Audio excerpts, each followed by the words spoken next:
Nabi Sulaiman alaihissalam adalah manusia mulia dan terkaya sepanjang sejarah kehidupan umat manusia.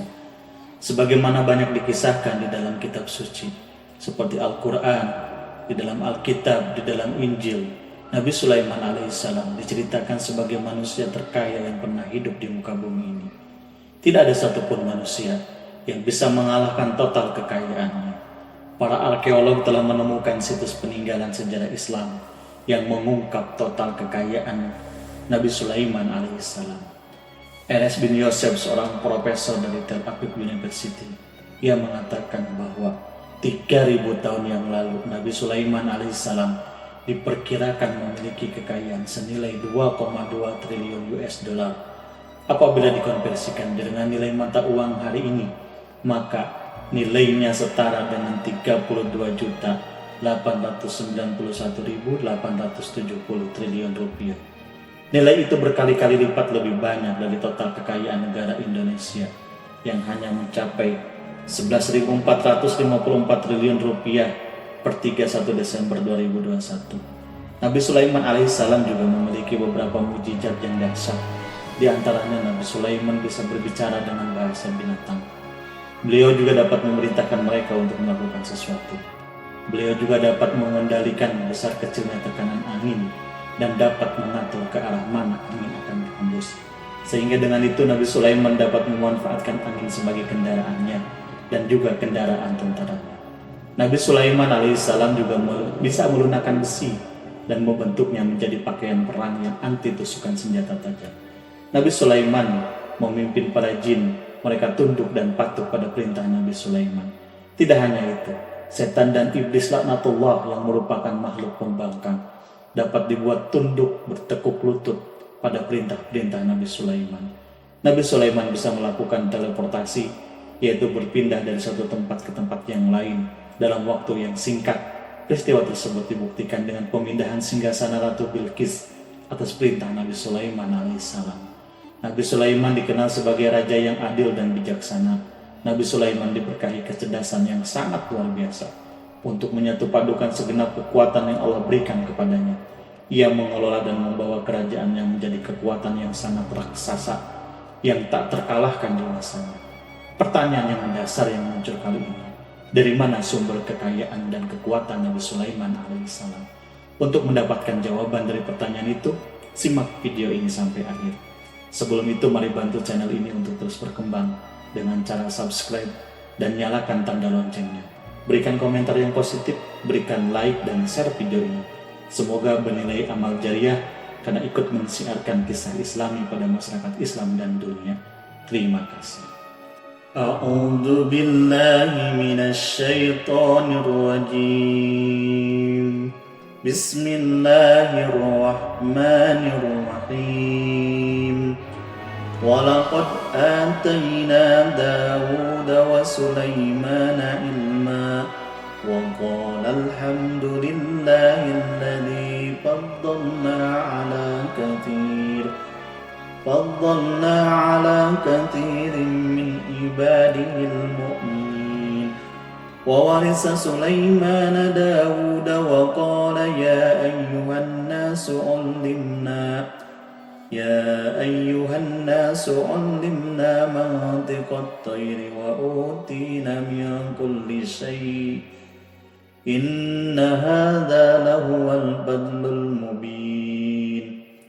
Dan sungguh kami telah memberikan ilmu kepada Daud dan Sulaiman, dan keduanya berkata, segala puji bagi Allah yang melebihkan kami dari banyak hamba-hambanya yang beriman.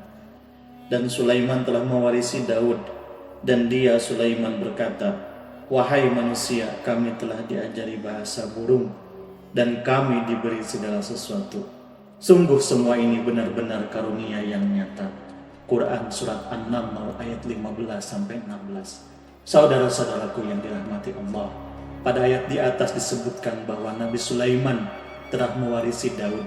Nabi Sulaiman mewarisi Daud dalam sisi kenabian dan kekuasaan, bukan mewarisi harta. Karena para nabi tidak mewariskan harta, sebab sepeninggalan mereka harta para nabi menjadi sedekah bagi orang-orang yang ada di sekitar mereka, yaitu orang-orang yang fakir dan orang-orang yang membutuhkan. Nabi Sulaiman alaihissalam mewarisi kenabian dari Nabi Daud. Ini adalah hal yang jelas Allah telah memilihnya sebagai nabi dari Bani Israel. Begitu juga Allah telah memberinya kekuasaan sehingga ia menjadi pemimpin bagi Bani Israel.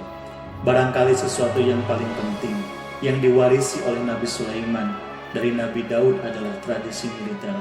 Kemajuan militer yang dahsyat telah berpindah kepada Nabi Sulaiman. Nabi Daud sebenarnya adalah seorang pengembala kambing yang sangat miskin. Tapi seiring dengan perjalanannya waktu, yang menjadi komandan pasukan yang tiada tanding, Nabi Daud alaihissalam mengetahui bahwa kekuatan yang hakiki yang mengatur alam semesta ini adalah kekuatan Allah Subhanahu wa Ta'ala. Ketika Nabi Daud mengulurkan tangannya dan memegang potongan batu, lalu beliau melemparkannya dengan ketapel ke arah Jalut, kepala Jalut pun retak dan ambruk menghantam tanah. Ini sebagai bentuk demonstrasi kekuatan darinya.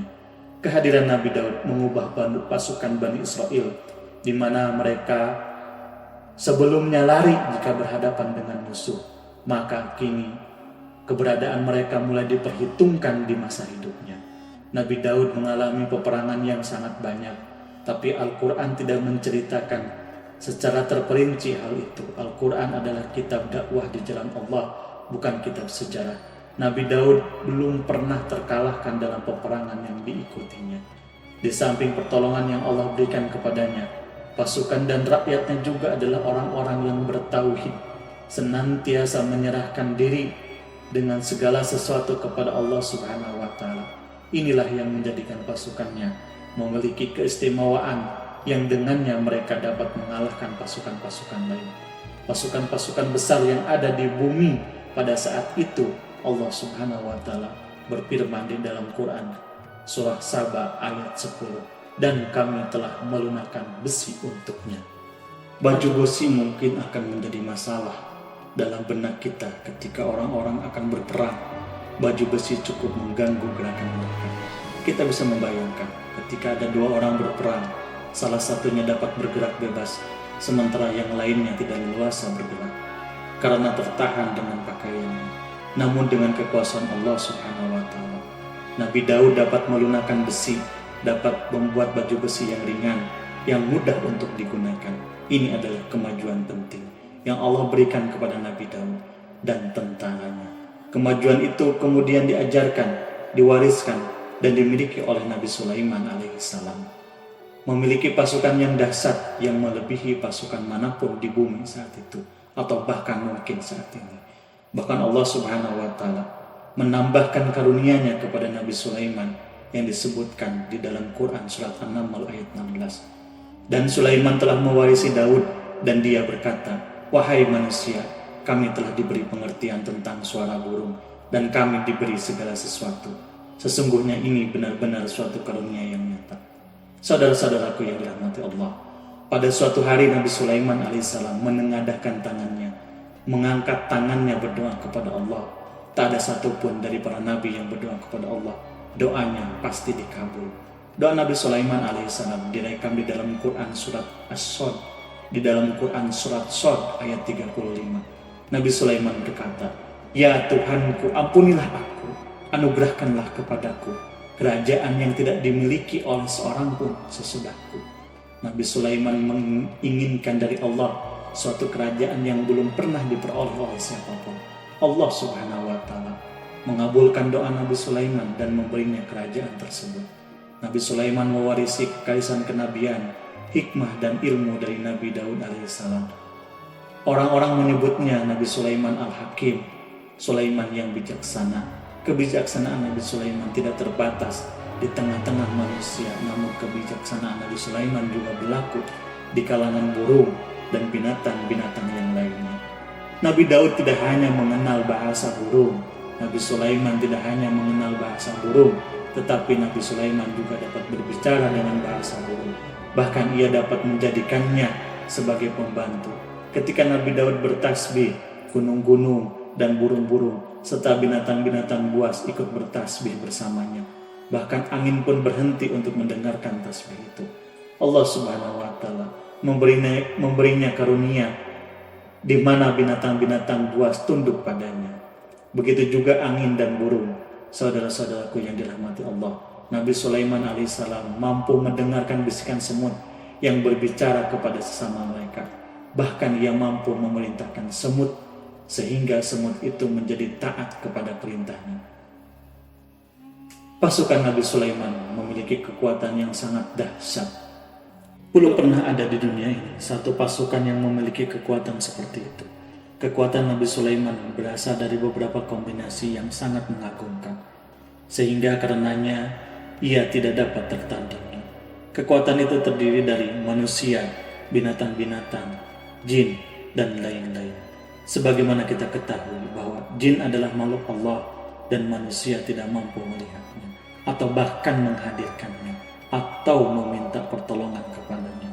Sedangkan Nabi Sulaiman telah diberi oleh Allah suatu kemampuan untuk menundukkan jin, mempekerjakan mereka sebagai tentara di tengah-tengah peperangan.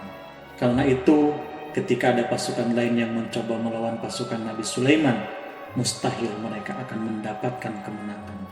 Bahkan pasukan Nabi Sulaiman diperkuat oleh pasukan burung. Burung di pasukan Nabi Sulaiman memerankan tugas penting, yaitu menjadi agen intelijen. Kita mengetahui bahwa peranan informasi saat peperangan adalah hal yang sangat penting. Dari informasi tersebut dapat diketahui keadaan lawan. Demikianlah peranan burung pada pasukan Nabi Sulaiman. Ia terbang di tengah-tengah musuh, kemudian ia kembali kepada Nabi Sulaiman untuk menyampaikan berita tentang keadaan lawannya. Di samping jin dan burung, Allah juga menundukkan angin untuk Nabi Sulaiman. Nabi Sulaiman dapat memerintahkan angin dan ia mampu untuk menaiki angin tersebut bersama tentaranya. Dalam Quran surat Shad ayat 36-40 Allah Subhanahu wa taala berfirman, "Kami tundukkan kepada angin yang berhembus dengan baik menurut kemana saja yang dikehendakinya. Dikehendaki Sulaiman dan kami tundukkan pula kepadanya setan-setan semuanya, ahli bangunan dan penyelam dan setan yang lain yang terikat dalam belenggu. Inilah anugerah kami, maka berikanlah kepada orang lain atau tahanlah untuk dirimu sendiri dengan tiada pertanggungjawaban, dan sesungguhnya dia mempunyai kedudukan yang dekat pada sisi kami dan tempat kembali yang baik." Saudara-saudaraku yang dirahmati Allah, Allah Subhanahu wa taala memberikan kemampuan yang tak seorang pun dari para nabi mendapatkannya, yaitu kemampuan untuk memerintahkan setan. Setan ini adalah satu bagian dari jin. Ia adalah kelompok yang celaka dari bangsa jin. Kelompok ini sebenarnya tidak mampu dikuasai oleh manusia. Bahkan jin yang soleh tidak dapat mengatur setan. Adapun Nabi Sulaiman, Allah Subhanahu wa taala telah memberinya kekuatan, kekuasaan untuk menundukkan setan dan mempekerjakan mereka. Bahkan pengikatnya dengan rantai serta menghukumnya jika ia menentang pada perintahnya. Setan membangunkan untuk Nabi Sulaiman istana-istana dan patung-patung dan alat-alat perang. Bahkan setan-setan itu menyelam di dasar lautan untuk mengeluarkan permata. Dan setan takut kepada Nabi Sulaiman.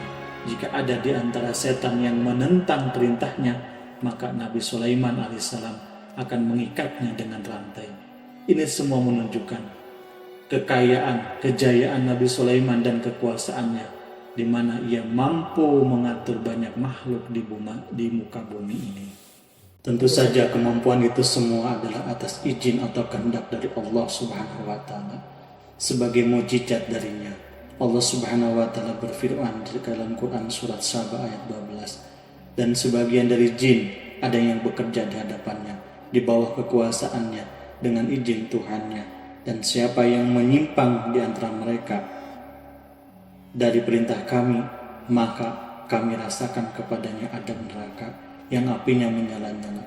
Para jin itu membuatkan untuk Nabi Sulaiman apa yang dikehendakinya, gedung-gedung yang tinggi dan patung-patung dan piring-piring yang besarnya seperti kolam, ataupun periuk yang tetap berada di atas tunggu. Saudara-saudaraku yang dirahmati Allah, Nabi Sulaiman yang bijaksana adalah penguasa yang tak tertandingi di muka bumi. Meskipun memperoleh nikmat-nikmat khusus yang agung, beliau tetap menunjukkan dirinya sebagai manusia yang paling banyak berzikir kepada Allah dan manusia yang paling banyak bersyukur. Saudara-saudaraku yang dirahmati Allah, sebagaimana Allah Subhanahu wa taala telah memberikan nikmat kepada ayahnya Nabi Daud alaihissalam, di mana ia mampu melunakkan besi dan Allah mengajarinya bagaimana cara mencairkan besi. Maka Nabi Sulaiman alaihissalam pun dapat memanfaatkan tembaga yang cair untuk peperangan. Beliau mencampur tembaga dengan besi dan membuatnya darinya perunggu. Mereka menggunakan senjata-senjata perunggu dalam peperangan seperti pedang, baju besi, dan juga pisau. Senjata-senjata ini adalah senjata yang paling kuat saat itu. Meskipun Nabi Sulaiman mendapatkan nikmat yang besar ini dan karunia yang khusus, Allah Subhanahu wa taala mengujinya dengan suatu ujian yang sangat dahsyat. Ujian yang akan selalu datang kepada seorang hamba yang soleh. Ketika hamba itu mendapatkan kedudukan besar, maka ujiannya pun menjadi besar. Allah Subhanahu wa taala menguji Nabi Sulaiman dengan penyakit. Saudara-saudaraku, ujian yang dialami Nabi Sulaiman diceritakan oleh Fahrul Razi.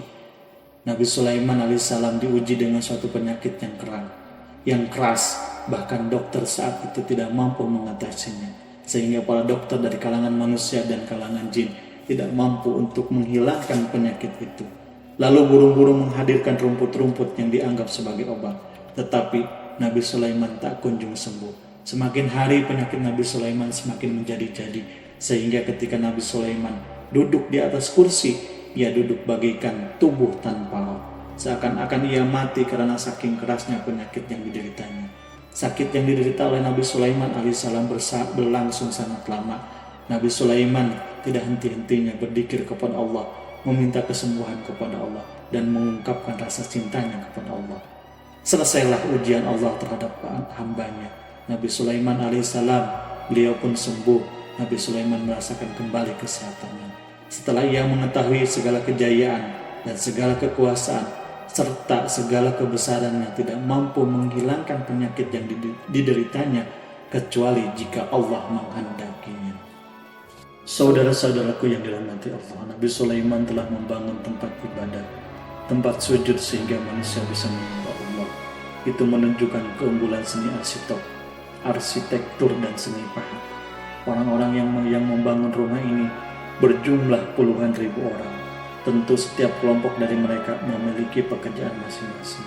Di antara mereka ada yang mencairkan tambang, di antara mereka ada yang tukang pahat, ada yang tukang ukir, ada yang membelah batu, ada yang memotong kayu, ada yang mendatangkan rumput-rumput dari Libanon, ada yang mendatangkan emas dan menjadikannya lempengan-lempengan yang mengkilat untuk menutupi kayu, untuk melapisi dinding. Bahkan golongan jin pun membantu pembangunan rumah tersebut, tentu dengan perintah dan bimbingan Nabi Sulaiman. Mereka membuat patung-patung besar, membuat bejana besar untuk tempat makan para tentara dan pekerja, yaitu bejana seperti gunung karena saking beratnya dan besarnya. Mereka juga membuat tempat-tempat minum yang besarnya seperti kolam. Nabi Sulaiman mengawasi para pekerjanya dan juga mengurusi masyarakatnya, di mana beliau mengenali problem mereka dan berusaha memecahkannya. Beliau pun mengawasi pasukan dari kalangan binatang dan burung. Beliau mengetahui apakah ada satu di antara mereka yang tidak datang atau tidak hadir, di mana ia pergi, serta mengapa ia pergi. Nabi Sulaiman menguasai pengetahuan itu semua. Nabi Sulaiman bukan hanya mengetahui problem tentaranya dari kalangan manusia dan juga tentaranya dari kalangan burung, namun ia juga menunjukkan kasih sayang terhadap semut, di mana beliau mendengar bisikannya dan tidak suka untuk menginjaknya. Nabi Sulaiman selalu menundukkan kepalanya ke bumi sebagai bentuk rasa rendah diri dan syukur kepada Allah Subhanahu wa taala. Pada suatu hari Nabi Sulaiman alaihissalam berjalan di depan tentaranya dan tiba-tiba ia mendengar suatu suara semut yang berkata kepada temannya dari kalangan semut. Hal itu terekam di dalam Quran surat An-Naml ayat 18-19. Wahai semut, masuklah ke dalam sarang-sarangmu agar kamu tidak terinjak oleh Nabi Sulaiman dan tentaranya. Sedangkan mereka tidak menyadarinya. Nabi Sulaiman alaihissalam tersenyum mendengar itu. Ia berdoa, Ya Allah, ya Tuhanku, berilah aku ilham untuk tetap mensyukuri nikmat-Mu yang telah Engkau anugerahkan kepadaku dan kepada kedua orang tuaku, ibu bapakku, dan untuk mengerjakan amal soleh yang Kau ridhoi. dan masukkanlah aku ke dalam rahmat-Mu, ke dalam golongan hamba-hamba-Mu yang saleh. Saudara-saudaraku yang dirahmati Allah, meskipun Nabi Sulaiman mendapatkan kekuasaan dan memiliki tentara yang besar, namun beliau menunjukkan kasih sayang terhadap bangsa semut. Beliau mendengarkan bisikannya dan melihat semut yang ada di depannya. Oleh karena itu, tak mungkin baginya untuk menginjak golongan semut itu. Nabi Sulaiman bersyukur kepada Allah Subhanahu wa Ta'ala yang telah memberinya nikmat itu, yaitu nikmat rahmat dan kasih sayang. Di samping itu, Nabi Sulaiman alaihissalam adalah orang yang paling kaya di dunia ini. Istananya terbuat dari kayu gaharu yang memiliki bau yang harum. Istananya terbuat dari emas dan terkadang dari kristal. Beliau juga memiliki kursi besar yang terbuat dari emas dan permata. Istana Nabi Sulaiman merupakan istana yang paling besar di dunia. Nabi Sulaiman menggunakan pakaian dari emas dan permata. Meskipun demikian, Nabi Sulaiman tetap menunjukkan sebagai hamba yang berserah diri dan rendah diri di hadapan Allah Subhanahu wa Ta'ala dan sederhana di depan manusia. Nabi Sulaiman yang merendahkan dirinya di hadapan Allah, ia selalu bersujud kepada Allah sebagaimana ayahnya yang selalu bertasbih kepada Allah. Nabi Sulaiman selalu melantunkan lagu-lagu cinta ilahi dan hanya memuji Allah Subhanahu wa Ta'ala. Pada suatu hari Nabi Sulaiman alaihissalam mengeluarkan perintah kepada pasukannya untuk bersiap-siap. Kemudian Nabi Sulaiman keluar dan memeriksa pasukannya satu demi satu. Pasukan diteliti. Kelompok yang pertama adalah kelompok manusia. Nabi Sulaiman memperhatikan kesiapan mereka. Lalu Nabi Sulaiman mengeluarkan perintah-perintah kepada mereka. Kemudian Nabi Sulaiman memeriksa kelompok jin dan menyampaikan perintahnya kepada mereka. Beliau memenjarakan jin yang tampak bermalas-malasan saat bekerja. Lalu beliau memeriksa binatang-binatang dan berkata kepada mereka, apakah mereka sudah makan dengan baik? Apakah mereka tidur dengan nyenyak? Apakah ada yang mengadu pada mereka? Misalkan karena penyediaan sesuatu ataukah karena makanan yang tidak layak? Apakah di sana ada yang sakit? Dan lain sebagainya. Semua diperiksa oleh Nabi Sulaiman alaihissalam. Ketika Nabi Sulaiman merasa puas dengan semuanya, Nabi Sulaiman memasuki tenda-tenda tempat berkumpulnya para burung. Nabi Sulaiman alaihissalam kemudian memasuki tenda-tenda tersebut dan mengamati keadaan di sekitarnya. Sehingga beliau mengetahui bahwa ada satu burung yang tidak hadir, yaitu burung hudhud. Nabi Sulaiman alaihissalam kemudian berkata yang diabadikan di dalam Quran surat An-Naml ayat 20. Mengapa aku tidak melihat burung hudhud? Burung-burung yang lain tampak terdiam sebagai penghormatan dan mereka mendengarkan apa yang akan dikatakan pemimpin mereka. Nabi Sulaiman alaihissalam mengarahkan pandangannya pada semua burung dan tidak menemukan burung hudhud di antara mereka. Tak seekor burung pun yang mengetahui keberadaannya. Burung hudhud absen pada apel wajib kali ini. Nabi Sulaiman mulai menampakkan kemarahannya. Apakah dia termasuk yang tidak hadir? Tiba-tiba seorang burung kecil memberanikan diri untuk berkata kepada Nabi Sulaiman, wahai Nabi yang mulia, seharusnya hudhud ada bersamaku kemarin untuk melaksanakan tugas penyelidikan. Ia adalah pemimpin misi itu, namun burung hudhud belum datang. Oleh karena itu aku tidak pergi bersamanya. Burung itu tampak gemetar. Nabi Sulaiman mengetahui bahwa hudhud tidak hadir dan tak seorang pun mengetahui kemana ia pergi. Burung hudhud pergi tanpa terlebih dahulu meminta izin kepada Nabi Sulaiman dan tidak memberitahu di mana keberadaannya.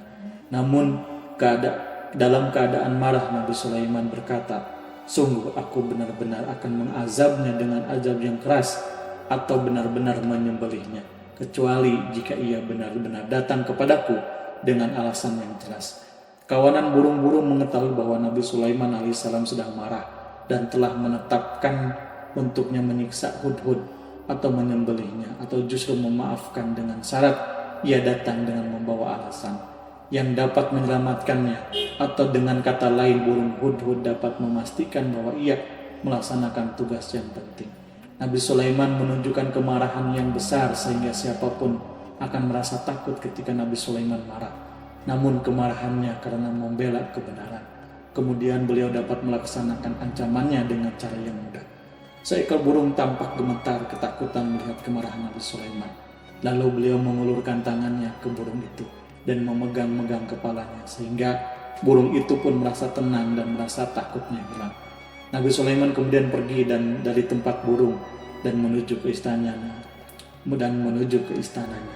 Namun Nabi Sulaiman masih memikirkan keadaan burung hudhud. Seharusnya burung hudhud menjadi bagian penting dari badan intelijen. Apakah ia termasuk untuk pergi untuk menyingkap sesuatu, atau apakah ia pergi hanya untuk bermain-main? Nabi Sulaiman alaihissalam telah memperhatikan dan mengetahui bahwa burung hudhud adalah seekor burung yang cerdik dan juga fasih berbicara. Terkadang Nabi Sulaiman mendapati burung hudhud sedang bermain-main dan menunda-nunda pekerjaannya. Namun ketika Nabi Sulaiman melihatnya, burung hudhud memahami bahwa perbuatannya tidak benar, sebab ia tidak boleh menyampur adukan antara waktu serius dan waktu bermain. Tidak lama setelah itu burung hudhud tiba di tempat para burung. Burung-burung yang lain berkata kepadanya, "Wahai hudhud, pergilah engkau ke tempat Nabi Sulaiman. Jika ia mengetahui bahwa engkau telah sampai, jiwamu benar-benar terancam." Mendengar itu, burung hudhud segera beranjak. Ia terbang menemui Nabi Sulaiman. Bahkan waktu itu Nabi Sulaiman sedang duduk bersama tentara yang lain. Burung hudhud berdiri.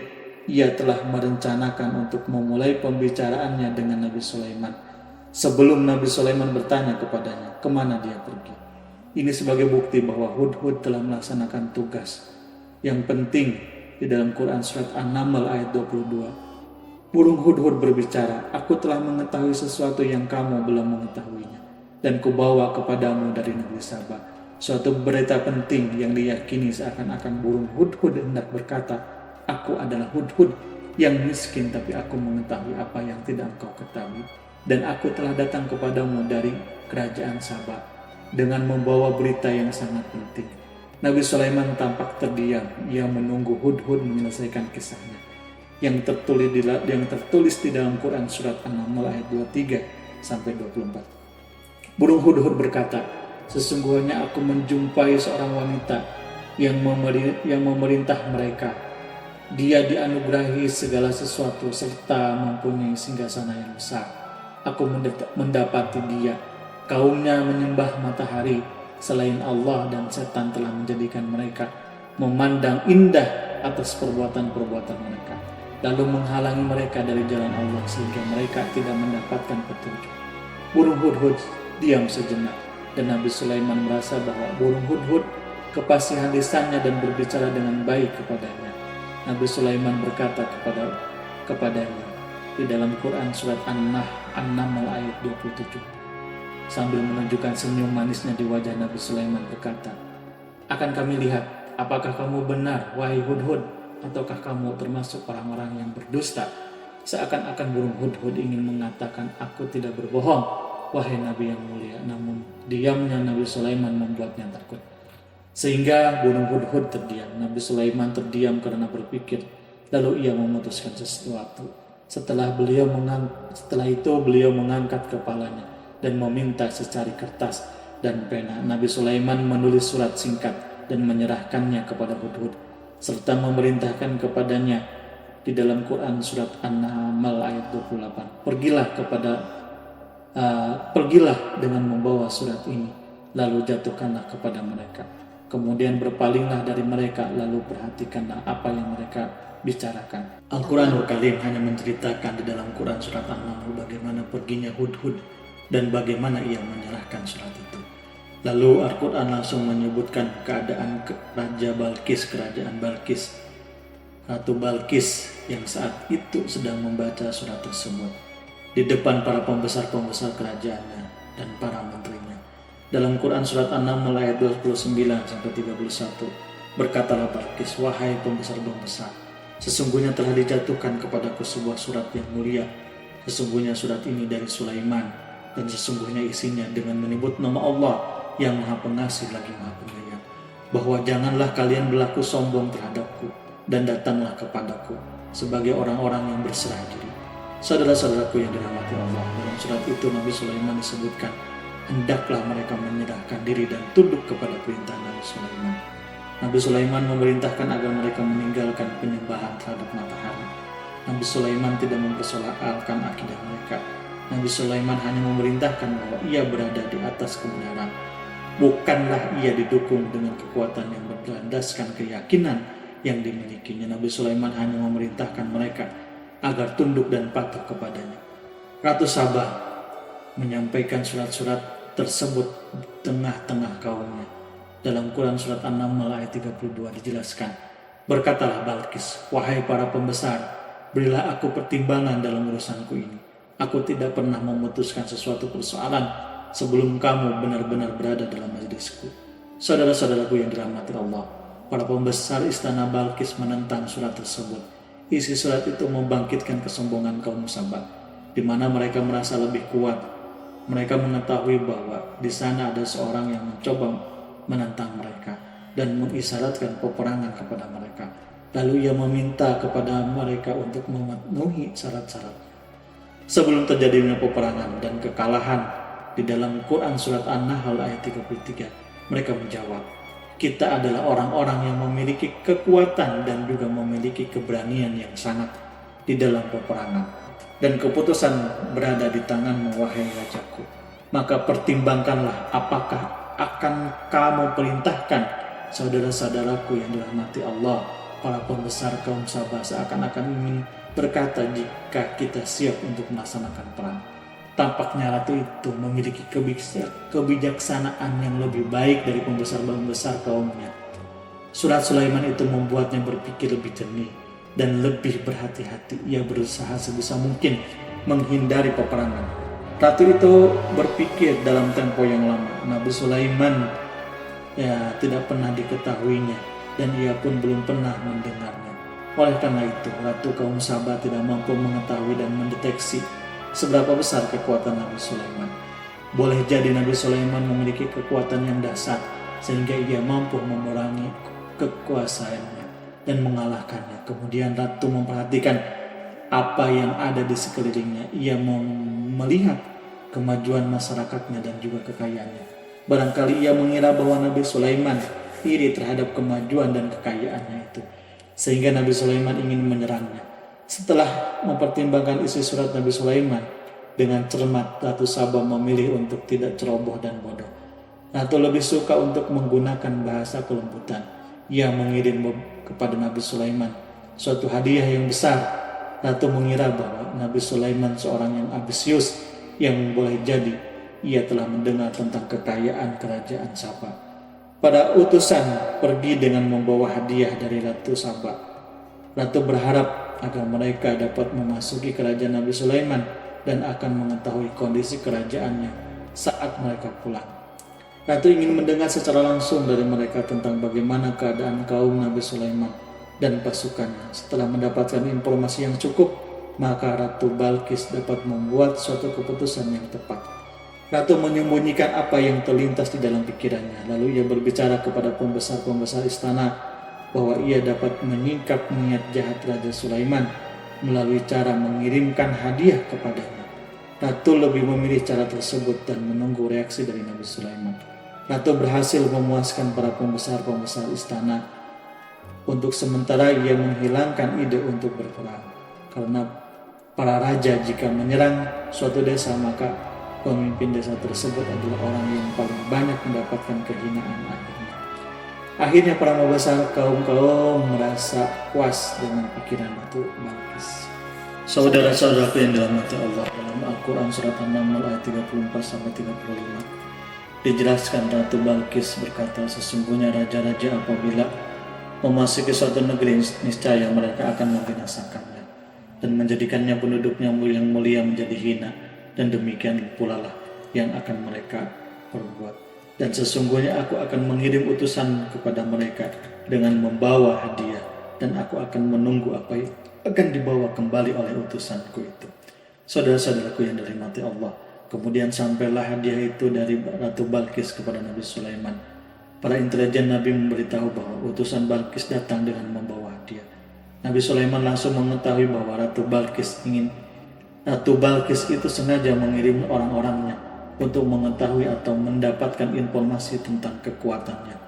Lalu setelah itu ia akan mengambil keputusan atau mengambil sikapnya kepada kerajaan Nabi Sulaiman. Nabi Sulaiman segera memanggil semua pasukannya untuk berkumpul Utusan Balkis segera memasuki istana Nabi Sulaiman yang dipenuhi dengan pasukan yang besar, yang bersenjata. Melihat itu, utusan Ratu Balkis tercengang dan terkejut ketika melihat kekayaan yang mereka bawa tidak ada apa-apanya dibandingkan dengan kerajaan Nabi Sulaiman. Hadiah yang mereka bawa nampak tidak berarti, emas yang mereka bawa tampak tidak memiliki makna. Saat mereka memasuki istana Nabi Sulaiman yang terbuat dari kayu-kayu pohon gaharu yang mengeluarkan bau yang harum, serta dihiasi dengan emas dan permata, para utusan Ratu Balkis berdiri bersama Nabi Sulaiman dan menyaksikan bagaimana Nabi Sulaiman mengendalikan pasukannya. Kemudian mereka mulai berpikir tentang kekuatan dan kualitas pasukan Nabi Sulaiman. Betapa kagetnya mereka ketika melihat di tengah-tengah pasukan itu terdapat singa, burung, dan tentara dari kalangan manusia yang mampu terbang. Mereka pun sadar bahwa mereka dihadapkan dengan pasukan yang tiada tanding. Selesailah demonstrasi pasukan Nabi Sulaiman. Kemudian para utusan Ratu dipersilahkan maju ke tempat hidangan makanan. Para utusan itu sangat terkejut ketika melihat berbagai macam makanan dari penjuru dunia ada di depannya. Dan di antara makanan itu terdapat pula makanan yang biasa ditemukan di negeri mereka. Tetapi mereka melihat bahwa makanan itu memiliki rasa yang lebih istimewa. Selain itu, piring-piring yang ada di depan mereka dan dijadikan tempat makanannya terbuat dari emas dan mereka dilayani oleh laki-laki yang berhias dengan emas. Ratu mereka pun tidak pernah mengenakan hiasan itu. Di meja makan itu terdapat burung, ikan laut, dan berbagai macam daging yang mereka tidak mampu lagi membedakan daging apa itu. Nabi Sulaiman tidak makan bersama mereka, tapi beliau makan dengan menggunakan piring yang terbuat dari kayu. Beliau memakan roti yang kering yang dicampur dengan minyak. Inilah makanan yang dipilihnya. Nabi Sulaiman makan bersama mereka dalam keadaan diam. Mereka merasa kehadiran Nabi Sulaiman menciptakan suatu wibawa yang luar biasa. Selesai perjamuan makan, lalu dengan sangat malu mereka menyerahkan hadiah dari Ratu Balkis kepada Nabi Sulaiman. Hadiah itu berupa emas. Bagi mereka hadiah itu sangat bernilai tinggi, tapi di sini hadiah itu tampak kecil di hadapan kekayaan Nabi Sulaiman yang sangat mengagumkan. Nabi Sulaiman memperhatikan hadiah ratu itu dan berkata dalam Quran surat An-Naml ayat 36. Maka tatkala utusan itu sampai pada Sulaiman, Sulaiman berkata, apakah patut kamu menolong aku dengan harta, atau maka aku yang diberikan oleh Allah kepadaku lebih baik daripada apa yang diberikannya kepadamu. Tetapi kamu merasa bangga dengan hadiahmu. Saudara-saudaraku, Raja Sulaiman menyingkap dengan kata-kata yang singkat itu penolakannya terhadap hadiah mereka. Ia memberitahu utusan itu bahwa ia tidak menerima hadiah tersebut. Ia tidak merasa puas dengan hadiah itu. Yang membuatnya puas hanyalah, janganlah kalian berlaku sombong terhadapku dan datanglah kepadaku sebagai orang-orang yang berserah diri. Lalu Nabi Sulaiman berkata kepada mereka dengan pelan. Hal itu diabadikan di dalam Quran surat An-Naml ayat 37. Kembalilah kepada mereka, sesungguhnya kami akan mendatangi mereka dengan bala tentara yang mereka tidak kuasa melawannya. Dan pasti kami akan mengusir mereka dari negeri itu, yaitu negeri Sabah, dengan terhina. Dan mereka akan menjadi tawanan-tawanan yang hina. Saudara-saudaraku yang dirahmati Allah, Nabi Sulaiman kemudian meninggalkan para utusan ratu setelah terlebih dahulu mengancam mereka. Para utusan itu mengharap agar Nabi Sulaiman alaihissalam mau menunggu kunjungan Ratu Balkis sendiri yang akan membawa misi perdamaian. Akhirnya sampailah para utusan Ratu Balkis ke negeri Sabah. Mereka segera menuju istana sang ratu. Mereka memberitahu bahwa negeri mereka ada di ujung tanduk. Mereka menceritakan kepada ratu tentang kekuatan Nabi Sulaiman dan tidak mungkin bagi mereka mampu melawannya. Mereka meyakinkan Ratu Balkis bahwa ia harus mengunjungi dan melihat sendiri bagaimana kebesaran kerajaan Nabi Sulaiman. Kemudian Ratu menyiapkan diri untuk pergi menuju kerajaan Nabi Sulaiman, duduk di kursi kerajaan di tengah-tengah para pembesarnya dan para menterinya, serta para komandan pasukannya. Nabi Sulaiman mengetahui bahwa Ratu Balkis menuju tempatnya. Balkis dikelilingi oleh rasa takut. Nabi Sulaiman berpikir sejenak tentang bagaimana matahari disembah, yang memikirkan bagaimana informasi yang diterima oleh intelijennya tentang kemajuan kerajaan Balkis dalam bidang kesenian dan ilmu pengetahuan. Nabi Sulaiman bertanya kepada dirinya sendiri, apakah kemajuan menjadi penghalang untuk mengetahui kebenaran? Apakah ratu itu gembira dengan kekuatan yang dicapainya, dan ia membayangkan bahwa kekuatannya adalah segalanya. Dengan kemajuan yang dimilikinya, Nabi Sulaiman ingin membuat kejutan agar ratu mengetahui bahwa Islam yang diyakini oleh Nabi Sulaiman adalah satu-satunya yang mampu mendatangkan kemajuan dan kekuatan yang hakiki, sehingga ia dapat membandingkan antara keyakinannya dalam menyenggah matahari beserta kemajuan yang dicapainya dengan keyakinan Nabi Sulaiman dengan kemajuan yang diraihnya.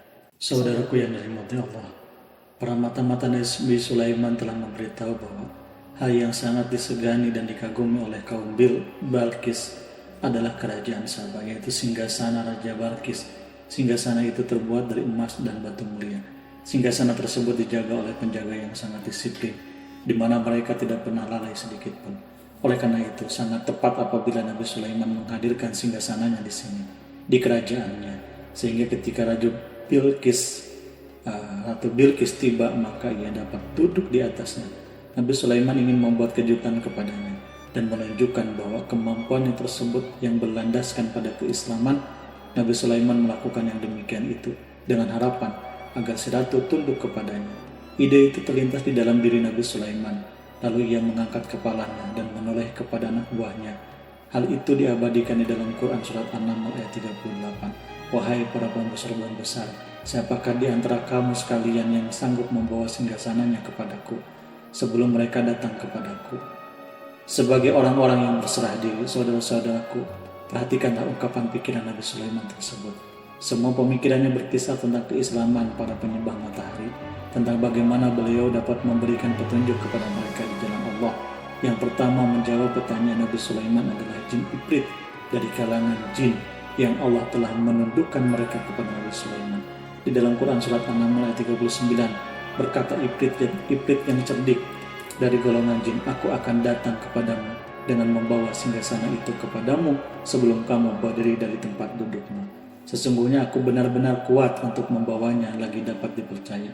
Nabi Sulaiman berdiri dari tempat duduknya setelah 1 atau 2 jam. Namun jin itu berjanji kepadanya untuk menghadirkan singgasana Balkis. Sebelum itu istana Nabi Sulaiman di Palestina, sedangkan istana Balkis terletak di Yaman. Antara singgasana tersebut dengan singgasana Nabi Sulaiman berjarak lebih dari ribuan mil. Barangkali pesawat yang cepat sekalipun yang kita kenal hari ini tidak akan mampu membawanya dan mendatangkannya istana itu dalam waktu 1 jam. Tetapi masalahnya di sini berhubungan dengan kekuatan jin yang serba misterius. Nabi Sulaiman alaihissalam tidak mengomentari sedikit pun terhadap apa yang dikatakan oleh Ifrit dari golongan jin. Tampak ia menunggu tanggapan lain yang mampu menghadirkan singgasana Balkis yang lebih cepat dari jin. Nabi Sulaiman menoleh kepada seseorang yang di sana duduk di atas naungan. Hal itu diceritakan di dalam Quran surat An-Naml ayat 40. Berkatalah orang yang mempunyai ilmu dari Alkitab, aku akan membawa singgasana itu kepadamu sebelum matamu berkedip. Maka tatkala Sulaiman melihat singgasana itu terletak di hadapannya, ia pun berkata, termasuk karunia Tuhanku untuk mencoba aku. Apakah aku akan bersyukur atau mengingkari nikmatnya? Dan barang siapa yang bersyukur, maka sesungguhnya dia bersyukur untuk kebaikan dirinya sendiri. Dan barang siapa yang ingkar, maka sesungguhnya Tuhanku maha kaya lagi maha mulia. Saudara-saudara, belum lama seorang yang mempunyai ilmu dari Alkitab mengatakan kalimatnya, sehingga singgasana itu tiba-tiba ada di hadapan Nabi Sulaiman, yang mampu menghadirkan singgasana itu lebih cepat atau lebih sedikit dari kedipan mata ketika mata itu tertutup dan terbuka. Al-Quranul Karim tidak menyingkap kepribadian seseorang yang menghadirkan singgasana itu. Al-Quran hanya menggarisbawahi bahwa orang itu mempunyai ilmu dari Alkitab. Al-Quran tidak menjelaskan kepada kita apakah ia seorang malaikat ataupun manusia ataupun jin. Al-Quranul Karim sepertinya ingin menyembunyikan identitas orang tersebut. Al-Quran sengaja tidak menyingkap hakikat kitab yang dimaksud. Saudara-saudaraku yang dirahmati Allah, setelah melihat singgasana itu, Nabi Sulaiman bersyukur kepada Allah yang mempunyai. Ia mulai memperhatikan singgasana yang Ratu Bilqis. Singgasana tersebut merupakan simbol pembangunan dan juga kemajuan. Tetapi tampaknya ia hanya sesuatu yang biasa saja jika dibandingkan dengan kekuasaan dan kebesaran ciptaan Allah Subhanahu wa Ta'ala yang dibuat oleh manusia dan jin di kalangan istana Nabi Sulaiman. Nabi Sulaiman memikirkan dalam tempo yang lama. Singgasana Ratu Bilqis itu kemudian beliau memerintahkan agar singgasana itu diperbaiki, sehingga saat Ratu Bilqis datang, Nabi Sulaiman akan mengujinya. Apakah Ratu Bilqis dapat mengenali singgasananya ataupun tidak? Di dalam Quran surat An-Naml ayat 41, Nabi Sulaiman berkata, "Ubahlah baginya singgasananya." Maka kita akan melihat apakah dia mengenal ataukah dia termasuk orang-orang yang tidak mengenalnya. Saudara-saudaraku yang dirahmati Allah, Nabi Sulaiman memerintahkan agar dibangun istana yang akan digunakan untuk menyambut Ratu Bilqis. Nabi Sulaiman memilih tempat di laut dan ia memerintahkan agar dibangun suatu istana di mana sebagian besarnya terdiri dari air laut. Nabi Sulaiman memerintahkan agar lantainya itu terbuat dari kaca yang tebal dan kuat, sehingga orang-orang yang berjalan di atas istana itu akan dapat melihat di bawahnya ada ikan-ikan yang berwarna-warni yang berenang-renang, dan mereka akan melihat rumput-rumput laut yang bergerak-gerak. Akhirnya selesailah pembangunan istana itu.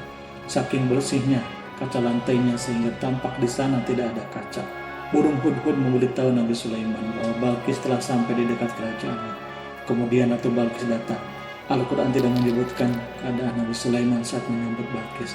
Namun Al-Quran menunjukkan dua sikap Ratu Bilqis. Pertama, bagaimana sikap Bilqis ketika pertama kali melihat singgasana yang datang mendahulunya.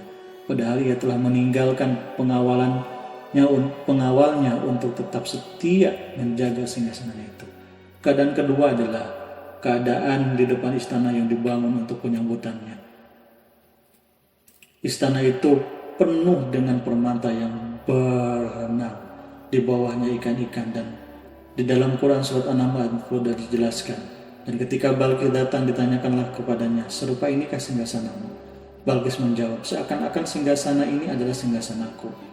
Kami telah diberi pengetahuan sebelumnya dan kami adalah orang-orang yang berserah diri." Saudara-saudaraku, pada dialek di atas Bilqis melihat singgasananya dan ia tercengang saat mengetahui bahwa itu adalah singgasana miliknya. Namun ia kemudian mulai ragu karena melihat tidak sepenuhnya itu singgasana miliknya. Jika itu benar-benar milikku, lalu bagaimanakah ia datang mendahuluinya, dan bila bukan singgasananya, maka bagaimana Sulaiman dapat meniru sepersis dan seteliti itu? Padahal Sulaiman tidak pernah sekalipun ke kerajaannya. Nabi Sulaiman berkata pada saat melihat Bilqis mengamati singgasana, "Apakah ini singgasanamu?" Bilqis terlihat sangat kebingungan. Namun setelah itu ia menjawab, "Sepertinya benar." Nabi Sulaiman berkata lagi, "Kami telah diberi ilmu sebelumnya dan kami sebagai orang-orang yang muslim, saudara-saudaraku yang dirahmati Allah." Melalui pernyataan itu Nabi Sulaiman ingin mengisyaratkan kepada Bilqis agar ia membandingkan antara keyakinannya beserta ilmu yang dicapainya dengan keyakinan Nabi Sulaiman yang muslim beserta ilmu pengetahuan yang telah diraihnya. Penyembahan terhadap matahari dan pencapaian ilmu yang dicapai oleh Bilqis tampaknya tidak ada apa-apanya dibandingkan dengan ilmu Nabi Sulaiman dan keislamannya. Nabi Sulaiman telah mendahuluinya dalam ilmu karena keislamannya. Karena itu sangat mudah baginya untuk mengungguli Bilqis dalam ilmu-ilmu yang lainnya. Demikianlah yang disyaratkan pernyataan Sulaiman kepada Bilqis. Ratu Bilqis pun mengetahui bahwa ini adalah singgasana di mana singgasana itu datang lebih dulu daripada dirinya. Beberapa bagian darinya telah diubah saat Bilqis masih dalam perjalanan menuju tempat Nabi Sulaiman. Ia berpikir kemampuan apa yang dimiliki oleh Nabi Sulaiman. Ratu Bilqis tercengang melihat apa yang disaksikannya adalah berupa buah dari keimanan Nabi Sulaiman dan hubungannya dengan Allah Subhanahu wa Ta'ala. Sebagaimana Ratu Bilqis juga tercengang ketika melihat kemajuan di bidang ilmu pembangunan, seni, dan ilmu-ilmu yang lainnya. Maka ia lebih kagum lagi saat melihat hubungan yang kuat antara keislaman Nabi Sulaiman dengan ilmunya serta kemajuan yang diraihnya. Di dalam Quran surat An-Naml ayat 43 dijelaskan, "Dan apakah yang disembahnya selama ini selain Allah mencegahnya untuk melahirkan keislamannya? Karena sesungguhnya ia terdahulu termasuk orang-orang yang kafir." Saudara-saudaraku yang dirahmati Allah, bergoncanglah dalam benak Bilqis ribuan hal yang melihatnya keyakinan kaumnya runtuh di hadapan Nabi Sulaiman. Ia menyadari bahwa dia yang disembahnya hanya merupakan ciptaan Allah, di mana dia menggerakkannya untuk hamba-hambanya. Kebenaran dalam dirinya diterangi oleh cahaya baru yang tidak akan tenggelam seperti tenggelamnya matahari. Maka keislamannya hanya menunggu waktu. Ratu Bilqis memilih waktu yang tepat untuk mengumumkan keislamannya. Allah Subhanahu wa Ta'ala berfirman di dalam Quran surat An-Naml ayat 44, "Dikatakanlah kepadanya, masuklah ke dalam istana. Tatkala ia melihat lantai istana itu, dikiranya kolam air yang besar dan disingkapkannya dua betisnya. Berkatalah Sulaiman, sesungguhnya ia adalah istana licin yang terbuat dari kaca. Berkatalah Balqis, wahai Tuhanku, sesungguhnya aku telah berbuat zalim terhadap diriku dan aku berserah diri bersama Sulaiman kepada Allah, Tuhan semesta alam. Saudara-saudaraku yang dirahmati Allah, dikatakan kepada Balqis, masuklah ke dalam istana. Ketika ia masuk, maka ia tidak menyaksikan adanya kaca, tetapi ia melihat air sehingga mengira akan bersinggungan dengan air laut. Lalu menyingkapkan sedikit bajunya agar bajunya tidak basah. Nabi Sulaiman mengingatkan tanpa melihatnya agar tidak khawatir terhadap pakaiannya, karena pakaiannya tidak akan basah. Sebab di sana tidak ada air, itu sekedar kaca yang halus, yang saking halusnya sehingga ia tidak tampak. Pada kesempatan itulah Balqis mengumumkan keislamannya, yang mengakui kezaliman dirinya, dan ia mengatakan berserah diri kepada Nabi Sulaiman dan kepada Allah Tuhan semesta alam. Lalu kaumnya pun mengikutinya. Balqis menyadari bahwa yang ia hadapi dengan penguasa terbesar di muka bumi adalah salah satu Nabi Allah Subhanahu wa Ta'ala yang mulia. Untuk pertama kalinya wajah Sulaiman tampak dihiasi dengan senyuman yang menunjukkan kepuasan sejak Balqis mengunjunginya. Demikianlah Sulaiman mewujudkan kejayaannya yang hakiki dan menyebarkan cahaya Islam di muka bumi. Saudara-saudaraku, Al-Quran tidak menyebutkan kisah persis setelah keislaman Ratu Balqis. Para ahli tafsir mengatakan bahwa ia menikah dengan Nabi Sulaiman. Selain itu, ada yang mengatakan bahwa ia menikah dengan salah satu orang dekat Nabi Sulaiman. Ada juga yang mengatakan bahwa Raja Habasah adalah keturunan dari buah perkawinan ini. Wallahu a'lam bishawab. Saudara-saudaraku yang dirahmati Allah, Nabi Sulaiman hidup di tengah-tengah kejayaan dan kemuliaan di bumi. Kemudian Allah menetapkan kematian untuknya sebagai kehidupan, sebagaimana kehidupan Sulaiman berada di puncak kemuliaan dan kejayaannya yang penuh dengan keajaiban yang luar biasa. Maka kematiannya pun merupakan tanda-tanda kebesaran Allah yang penuh dengan keajaiban. Demikianlah bahwa kematiannya sesuai dengan kehidupannya, sesuai dengan kejayaannya. Allah berfirman tentang kematian Nabi Sulaiman di dalam Quran surah Saba ayat 14. Maka tatkala telah menetapkan kematian Nabi Sulaiman, tidak ada yang menunjukkan kepada mereka kematian itu kecuali rayap yang memakan tongkatnya. Maka tatkala ia telah tersungkur, tahulah jin bahwa kalau sekiranya mereka mengetahui hal yang gaib, tentulah mereka tidak akan tetap dalam siksa yang menghinakan. Saudara-saudaraku, kemampuan Nabi Sulaiman untuk menunjukkan jin dan mempekerjakan mereka serta hubungan mereka dengannya, semua itu menimbulkan fitnah di tengah-tengah manusia dalam hal tertentu. Dan kematian Nabi Sulaiman merupakan batasan jawaban terhadap fitnah ini. Kami tidak mengetahui siapa yang mengklaim bahwa jin mengetahui hal yang gaib, apakah itu setan yang terkutuk atau jin yang bodoh atau manusia yang tertipu. Kami tidak mengetahui siapa yang bertanggung jawab terhadap tersebarnya isu yang keliru ini. Yang kita yakini, yang kita ketahui adalah bahwa hal tersebut adalah yang mempengaruhi sebagian manusia dan jin. Barangkali manusia berkata kepada diri mereka, selama jin melakukan perbuatan yang luar biasa ini, maka apa gerangan yang menjadikan mereka tidak mengetahui hal yang gaib itu? Manusia itu lupa bahwa kunci kegaiban berada di tangan Allah Subhanahu wa Ta'ala. Masalah ilmu yang gaib tidak akan mampu dikuasai oleh jin, manusia dan para nabi dan semua makhluk. Hanya Dia yang mengetahuinya. Dan manusia diberitahu hanya sedikit sekali. Saudara-saudaraku yang dirahmati Allah Subhanahu wa Ta'ala, seakan-akan Allah ingin merencanakan bahwa kematian Nabi Sulaiman bertujuan untuk menghancurkan pemikiran itu, yaitu pemikiran bahwa jin mengetahui hal-hal yang gaib. Jin bekerja untuk Nabi Sulaiman selama beliau hidup, dan tatkala beliau meninggal maka tugas mereka menjadi bebas. Nabi Sulaiman meninggal tanpa diketahui oleh jin, sehingga mereka tetap bekerja untuknya. Mereka tetap mengabdi kepada Sulaiman. Seandainya mereka mengetahui hal yang gaib, niscaya mereka tidak meneruskan pekerjaan mereka. Saudara-saudaraku, pada suatu hari Nabi Sulaiman memasuki mihrabnya untuk itikaf beribadah dan beribadah kepada Allah. Tak seorang pun berani yang mengganggu khalwatnya di mihrabnya itu.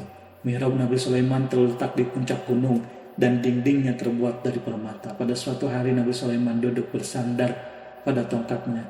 Lalu ia tampak tenggelam dalam tafakur. Beliau berzikir kepada Allah.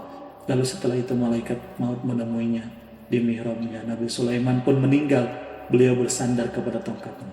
Jin melihatnya dan mengira bahwa beliau sedang sholat, sehingga mereka pun terus melanjutkan pekerjaannya. Berlalulah hari-hari yang panjang, kemudian datanglah rayap, yaitu semut kecil yang memakan kayu. Hewan itu mulai memakan tongkat Nabi Sulaiman. Rayap itu tampak lapar. Sebagian dari tongkat Nabi Sulaiman dimakan beberapa hari oleh rayap itu. Ketika yang dimakannya semakin bertambah, maka tongkat itu pun menjadi rusak dan kemudian jatuh dari tangan Nabi Sulaiman alaihissalam. Tubuh mulia itu kehilangan keseimbangan dan kemudian jatuh terhempas di bumi. Tatkala tubuh suci itu tersungkur, maka manusia segera menuju ke arahnya. Mereka menyadari dan mengetahui bahwa Nabi Sulaiman telah meninggal. Dalam waktu yang sama, jin menyadari bahwa mereka tidak mengetahui hal yang gaib, dan manusia pun mengetahui hakikat ini. Seandainya jin mengetahui hal yang gaib, niscaya ia tidak akan meneruskan siksa yang hina. Mereka tidak akan bekerja kepada Sulaiman. Demikianlah Nabi Sulaiman meninggal dalam keadaan duduk dan sholat. Lalu berita itu tersebar bagaikan api di bumi. Manusia, burung, dan binatang buas mengantarkan jenazah Nabi Sulaiman. Sekawanan burung tampak sedih dan menangis. Semua makhluk bersedih akhirnya. Tak seorang pun mengetahui bahasa burung di bumi. Meninggallah seorang yang memahami pembicaraan burung, binatang-binatang, jin, dan lain sebagainya. Burung-burung itu berkata, betapa beratnya kehidupan di tengah orang-orang yang tidak mengetahui pembicaraan kita. Wallahu a'lam bishawab.